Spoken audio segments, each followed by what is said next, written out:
Bismillahirrahmanirrahim. Assalamualaikum warahmatullahi wabarakatuh. Waalaikumsalam warahmatullahi wabarakatuh. Pemirsa setia Siraman Kolbu dimanapun berada, gimana kabarnya nih? Mudah-mudahan semuanya dalam keadaan sehat walafiat ya. Demikian juga Pak Ustadz Danu dan semua tim dari Siraman Kolbu MSI TV, mudah-mudahan selalu dalam lindungan Allah Subhanahu wa Ta'ala. Amin. Senang sekali saya Bobi Maulana dan juga Pak Ustadz Danu bisa menemani pemirsa semua di program kesayangan kita, insya Allah untuk memperbaiki akhlak kita, sehingga lebih baik lagi di hadapan Allah Subhanahu wa Ta'ala. Selamat datang di Siraman Kolbu, sejukkan hati. Alhamdulillah pemirsa, pagi hari ini kita sudah menyiapkan tema yang insya Allah akan bermanfaat untuk kita semua. Temanya adalah pahala yang tak terputus. Seperti apa? Langsung aja kita dengarkan tausiah dari Pak Ustadz Danu. Pak Ustadz silakan. Bismillahirrahmanirrahim. Assalamualaikum warahmatullahi wabarakatuh. Waalaikumsalam warahmatullahi wabarakatuh. Amin ya rabbal alamin. Amin Allahumma amin. Alhamdulillah, mudah-mudahan hari ini kita diberi kesehatan oleh Allah Ta'ala, sehingga dari kesehatan itu bisa kita pergunakan untuk melakukan hal-hal yang baik, perbuatan-perbuatan baik yang lillahi ta'ala. Amin ya rabbal alamin. Amin ya Allah ya rabbal alamin. Tema kita adalah pahala yang tak terputus. Ya. Pahala yang tak terputus ini maksudnya barangkali adalah pahala dari seseorang yang sudah meninggal ya, barangkali ya. Iya.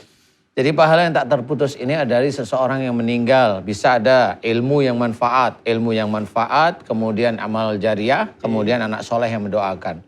Tiga hal ini bisa ada menjadi yang tak terputus. Tetapi bagaimana kita bisa melihat bahwa tiga hal ini bisa kita capai atas izin Allah. Kita capai maksudnya ya. Ilmu yang manfaat. Semua orang mengaku pasti ilmu yang sudah dilakukan di dunia ini manfaat bagi orang lain. Iya. Semua orang mengaku, ya. Iya.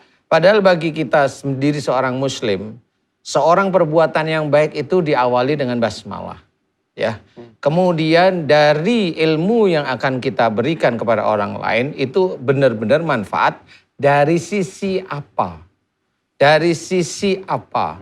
Kalau manfaatnya dari sisi hidup di dunia belum bisa dikategorikan manfaat 100%. Tapi manfaat ini adalah dari sisi ke arah tauhid, ke arah dekat pada Allah Ta'ala, ke arah mengesahkan Allah. Nah ilmu ini baru manfaat. Karena gimana ilmu ini bisa menjadi kacau kalau memang, ya memang kita tahu ilmu ini untuk apa. Orang berpendidikan tinggi, kemudian dia bekerja, kemudian dia membodai orang lain. Tidak ada manfaatnya sama sekali. Kemudian itu harus diperhitungkan. Apakah ilmu kita itu manfaat apa enggak? Ilmu yang manfaat enggak usah yang terlalu muluk-muluk. Kita memberikan suatu ilmu, akidah di dalam keluarga kita yang ada di dalam syariat. Nah itu bisa menjadi manfaat. Yang ringan aja. Kemudian kalau momennya kita memberikan, ini harus hati-hati karena akan berhubungan ilmu yang manfaat. Contoh, saya syiar. Apakah itu manfaat? Belum tentu. Manfaat itu bisa dua. Satu untuk orang lain, yang kedua untuk diri kita sendiri. Ya. Kalau umpamanya itu kita berikan pada orang lain, kelihatannya manfaat. Tapi pada waktu dilihat oleh Allah Ta'ala bahwa saya memberikan ilmu, menyuruh orang lain sabar, menyuruh orang lain memaafkan orang lain, menyuruh orang ini begini, tapi saya nggak bisa sabar, itu dosa. Bagi saya dosa. Jadi siapapun orangnya. seperti munafik jatuhnya Pak Ustadz. Ya di hadapan Allah Ta'ala munafik memang. Nah itu tidak akan pernah tahu. Nah yang inilah harus kita ketahui. Kenapa? Karena kita harus mengetahui bahwa salah satu ayatnya bagaimana? Kabura maktan indallahi an taqulu ma la taf'alun. Kemarahan Allah amat dekat kepada orang yang menyuruh orang lain berbuat kebaikan tapi dia tidak menjalankan. Nah, ini harus hati-hati. Kalau Allah itu di situ marah berarti pasti orang tersebut akan masuk neraka. Pasti orang tersebut akan masuk neraka. Walaupun dia bilang bahwa ilmunya manfaat tapi di hadapan Allah belum tentu. Nah, kita juga harus paham. Kemudian amal jariah yang bagaimana? Ilmu yang dikeluarkan. Kita berpikir bahwa ilmu yang dikeluarkan itu benar, baik. Tapi pada waktu dilihat benar dalilnya, nggak taunya salah. Saya kasih contoh, kelihatannya menolong, tapi ini bisa menjerumuskan. Kelihatannya menolong, tapi menjerumuskan. Kita memberitahu bahwa ada orang sakit, sana loh berobat ke orang sana. Nggak taunya orang itu melakukan perbuatan musyrik. berarti orang tersebut mengajarkan kemusyrikan kepada orang tersebut. Dan itu dicatat oleh Allah Ta'ala. Dan itu akan menjadi dosa jariah.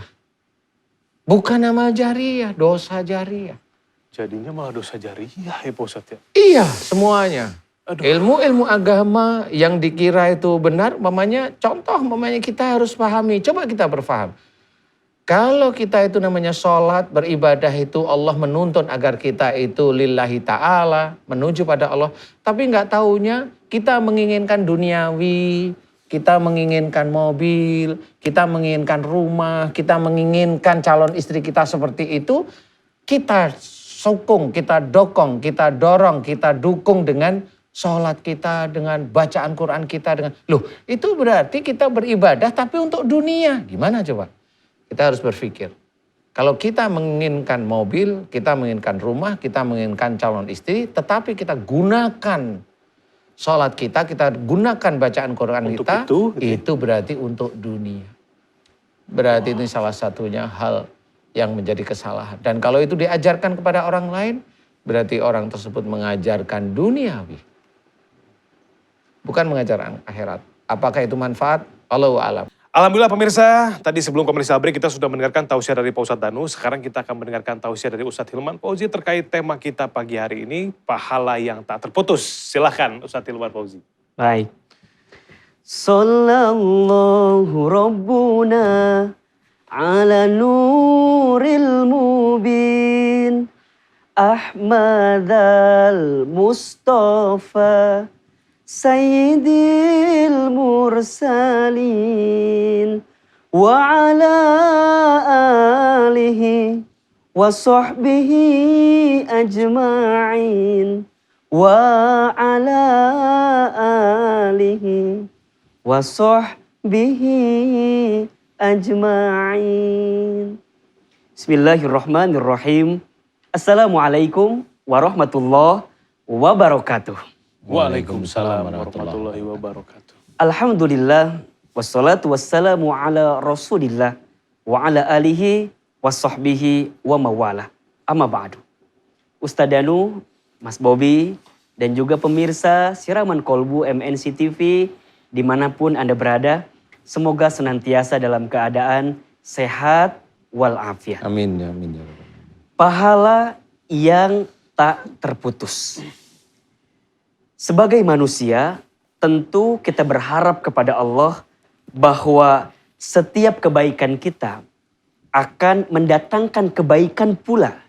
Bukan hanya di dunia, tapi tentunya kita mendapatkan pahala yang terus menerus saat kita nanti bertemu di alam kubur, bahkan nanti sampai di akhirat.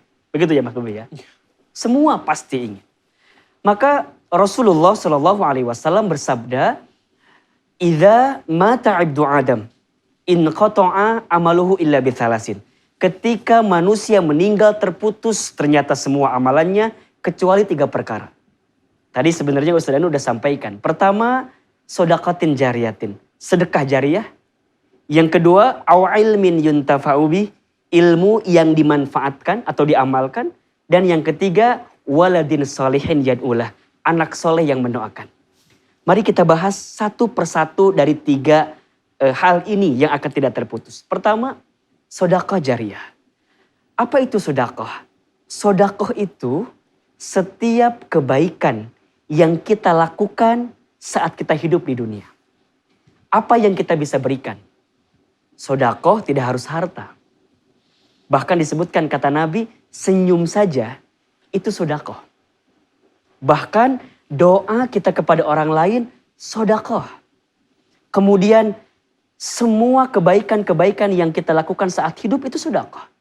Jadi saat orang tua mendidik anaknya dengan cara yang baik, itu sedekah. Saat istri dan suami mereka saling mencintai, saling menyayangi di rumah tangganya, itu sedekah. Saat anak hormat, patuh kepada orang tuanya, itu sedekah. Jadi semua kebaikan adalah sedekah. Makanya tadi saya agak sedikit ngeri-ngeri sedap. Ketika Ustaz Danu menyampaikan bukan hanya ada sedekah jariah, tapi hati-hati dengan dosa jariah. Saat jadi orang tua, coba evaluasi. Barangkali kita belum bisa menjadi ayah dan ibu yang baik bagi anak-anak kita. Saat jadi suami, coba evaluasi. Barangkali kita belum jadi suami yang baik bagi istri kita. Dan begitu seterusnya. Yang kedua, ilmu yang bermanfaat. Bicara ilmu yang bermanfaat bukan hanya yang dibagikan, tapi yang diamalkan. Makanya ada pepatah bahasa Arab yang menyebutkan bahwa al-ilmu bila amalin kasyajari bila samarin. Ilmu yang tidak diamalkan seperti pohon yang tak berbuah. Barangkali ini otokritik juga buat saya, buat Ustadz Danu dan semua para ustadz barangkali. Kita lebih pandai menyampaikan tapi barangkali kita belum bisa mengamalkan. Maka jangan khawatir dengan ilmu itu terus bermanfaat. Dan yang ketiga, anak soleh yang mendoakan. Hati-hati, di sini bukan hanya anak kandung, tapi walad. Kalau anak kandung itu artinya ibnun. Berarti kalau anak manusia, semua. Selama dia soleh mendoakan kita, maka kita akan mendapatkan pahala yang terputus. Ingat, hal jazaul ihsan illal ihsan. Tidak ada kebaikan kecuali kebaikan adalah balasannya bagi kita. Maka teruslah berbuat baik sampai Allah mengakhiri kehidupan kita dan kita kembali kepada Allah dengan cara yang baik. Terima kasih. Wabillahi taufiq wal hidayah. Assalamualaikum warahmatullahi wabarakatuh. Waalaikumsalam warahmatullahi wabarakatuh. Terima kasih Pak Ustadz Hilman. Tidak ada kebaikan kecuali kebaikan itu kembali kepada kita dari Allah Subhanahu wa taala. Subhanallah, itu luar biasa sekali. Dan terakhir tadi tentang anak soleh, siapapun itu anak yang soleh kepada orang tua dan soleh di hadapan Allah Subhanahu wa taala, maka dosanya tidak akan terputus ya. Betul. Jadi dosanya tidak akan terputus, pahalanya tidak akan terputus. betul, dan ini kan harus benar-benar dijelaskan. Karena ada orang yang nanya begini, Ustadz Hilman kalau saya nggak punya anak, saya gimana dong? Nggak punya doa dari anak soleh? Nggak begitu. Jadi anak soleh itu semua manusia. Jadi ini juga pesan bagi kita untuk terus mempersiapkan banyak teman yang soleh. Banyak sahabat yang soleh. Karena barangkali doa mereka lah yang akan mengantarkan kebaikan bagi kita. Amin. Allahumma amin. Terima kasih Pak Ustadz Hilman, Pak Ustadz Danu atas tausiahnya.